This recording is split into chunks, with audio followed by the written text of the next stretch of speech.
Baby, you chose this. I know. Before you get all in your feelings, sit back. Let's talk about it. I'm not saying that you chose the wound.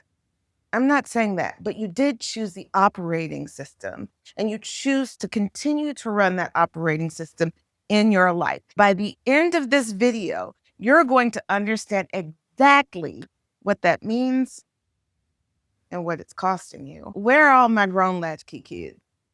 Now, I want you to remember what it was like growing up as a latchkey kid, right? Typically, your key was around a shoestring or some chain that you wore around your neck. It had to go underneath your shirts so that no one could know that you were a latchkey kid. You couldn't tell anybody that you were a latchkey kid, right? So the bus comes, picks you up from school, you walk your nominal distance from the bus stop home, you pull your key out of the neck of your shirt. You knew how to let yourself in the house, lock the door, make yourself a snack, turn on the TV, take out the ground beef, because remember, you'd get in trouble if you didn't take the ground beef out of the freezer because your mom forgot to take the ground beef out of the freezer. And depending upon your household, oftentimes what my mom would do is she would call and she would leave us messages on the answering machine. And so we knew all of these things before we knew how to wash. And for some of us, we were learning how to wash then too. You couldn't say no at home, right? You couldn't say, no, I'm not taking out the ground beef. There was a specific order things were supposed to go in, right? And it was depending upon your life. Like you may have been so excited to get home and to watch your cartoons. I want all grown latchkey kids to weigh in. I want to know, what did you watch when you got home? By the time my sister got home, she got home at the tail end of the end of the 2 to 3 p.m. soap operas. And at 3 p.m., there were a few things that came on. You could choose from Ricky Lake or Phil Donahue for a while, but 4 o'clock was the Oprah hour. And TV did a phenomenal job of babysitting us. Sometimes in that 3 o'clock hour, we got caught up in an after school special, the more you know, but you couldn't say no. Because when your adult came home, it was, have you done your homework? And if you hadn't done your homework, it was going to be a problem. And if you hadn't taken that ground beef out of the freezer, run a little water in the sink, don't let the garage door go up or the front door open or the back door slide to, and you hadn't done the chores. You hadn't taken out the ground beef. You hadn't washed dishes, or you had left all of the remnants of your snack. That was going to be a problem. There wasn't an opportunity to say no. For many of us, being a latchkey kid meant that we were contributing to the continued functioning of our households. Our job was necessary to ensure that the household continued to move as it should have, as it needed to, as our parents needed it to.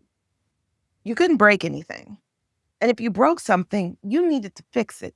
And if it couldn't be fixed, you needed to put it together well enough so that when your adults got home and it miraculously broke, it looked like it was just an occurrence, a happenstance. And make sure that nothing got broken before the parental figure came home, because if they did, it was going to be hell to pay. Your job was to make sure that you colored in the line, that you got everything done that you needed to get done in order to support your family. But even more than that, there wasn't any room not to participate. There wasn't any room not to do those things.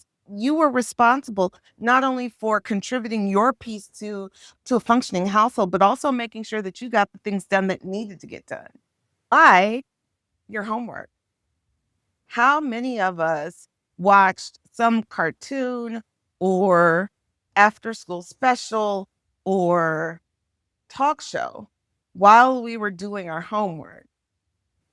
And I think for so many of us, we got so many things wrong, not because we weren't intelligent, but because we were so wrapped up in whatever the talk show topic was that day.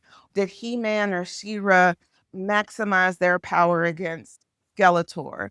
Did Inspector Gadget do the things that Inspector Gadget needed to do in order to say go go gadget and get the things done, right? To save Penny, to take care of the dog. After school specials served as the morality piece for us because our parents weren't home. So these were added lessons that we needed in order to participate, not just in our households, but more importantly, at school. Those became the stories that helped us to decide who we were going to become. And depending upon when your parents came home, what their active input into your life was. But ultimately, we were quiet. We didn't require anything. We weren't supposed to require anything. I think that's part of the piece that often gets overlooked. Latchkey kids were violent. We did what needed to be done in order not to bring any additional attention to ourselves. We didn't want to be the problem. We didn't want to be the hurdle that kept the household from running efficiently and appropriately. So we did our piece. We didn't want any attention. We didn't necessarily get participation trophies. Our participation trophies were quiet parents, not being chastised, not being punished for the things that we did when they weren't home or the things that we didn't do that we were supposed to do when they weren't home. There wasn't a no in the house. Saying no, it wasn't a choice, it was a consequence. Saying no meant that things got harder, not just for you, but for your parents and perhaps your sibling. So you learned to swallow it. And your contribution was more important than your feelings. And baby, you got good at it.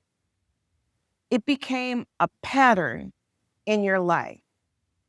And now when you look at your life, yeah, you're successful. Nobody can take that away from you. You've got the 401k, you've got perhaps the house you love, the car you've always wanted to drive, clothes that make you feel like a badass baddie when you put them on vacations all over the world, children who are in amazing events, children who have access to so many things that you never had access to. Television isn't watching your children. Now, iPads may have had a definite impact on how you educated or continue to educate your young people. But at the end of the day, what you're doing is you are loving children, you are loving perhaps a partner and parents in ways that weren't modeled for you. And you do it quietly without any expectation of thank you or any real gratitude because that's what you did as a young child. That's how you were raised. Your contribution as a latchkey kid wasn't to ask questions, it was to fill in the blanks. And now you're grown. You're a grown latchkey kid, and it's exactly the same thing. You've got likely a keychain of degrees. Your calendar is overbooked all the time. And you can't say no. Taking care of friends and family has become more important than taking care of yourself. As a matter of fact, people will say, oh, make sure you're resting. You're like, resting? What is that? Because latchkey kids didn't rest. We were always on. If the phone rang, hello, may I ask who's calling? She's unavailable right now. If somebody rang the doorbell, our job was to discern who was at the door without actually opening a door. All of these things that contributed to who we've become, on paper, it looks great. On paper, we are living these amazing lives. But at 3:22 in the morning, when perimenopause is kicking your ass, you're staring at the ceiling and you're wondering, is this all there is to life? You have been in a continuous state of go. Without question, you've been trained to go all the time. You've been trained to contribute all the time, that even when you're on vacation, you're tired. Your vacation is more about getting things done than it actually is about resting. And can we talk about health? Are you experiencing more inflammation, more migraines? How about autoimmune issues? How's your A1C? Is your blood pressure elevated?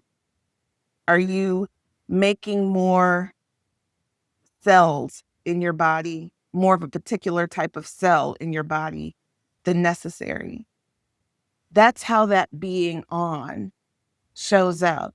If your supervisor has to turn off your emails while you're on vacation because you're always on email when you're on vacation, that's a problem. And the reality of it is that we'll say to our children or to the young people who are watching us, if you are a single auntie like myself, we'll say to them, don't do what I do. Rest, value your health, value your body, take exceptional care to ensure that you're resting and you're taking care of your health and you're taking care of your body. But the reality is that we are not modeling that for the younger generation. Our inability to say no is costing us our health. It's costing us a depth of relationship with the people that we love the most. If you're on vacation with the young people that you love in your life, but you're constantly looking at your phone and you're constantly trying to respond to emails, not only what are you modeling for those young people, but what are you telling them about the relationship that you seek to build and cultivate with them? And this idea that, oh, well, after this merger, after this promotion, after whatever it is, I'm going to be fully present. But that's not your life. That's not how you've been trained. That's not your operating system. Your body is betraying you, sweetie. The body always keeps score.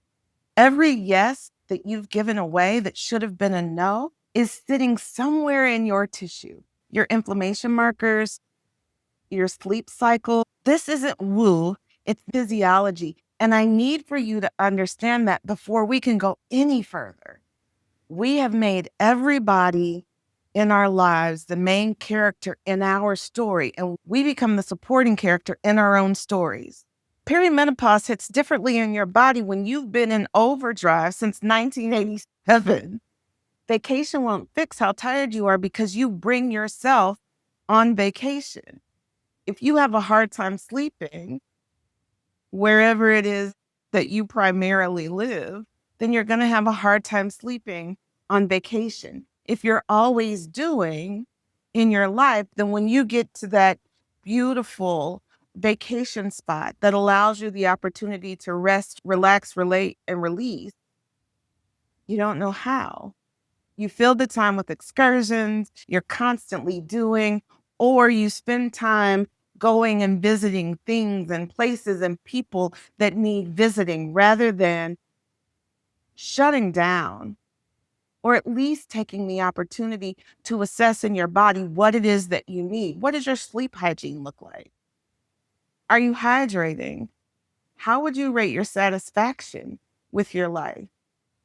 Have you created a consistent and sustainable balance in your life that attends to your health in real ways that allow you to show up and support the people that you love most and who love you the most? So, baby, you chose this.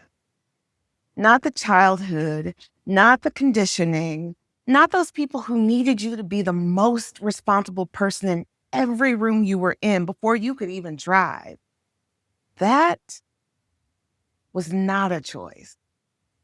But this, the double booked calendar, the emails at 11 o'clock, the yes you gave on last Tuesday that you're still resentful about, That, my dear, that's a choice.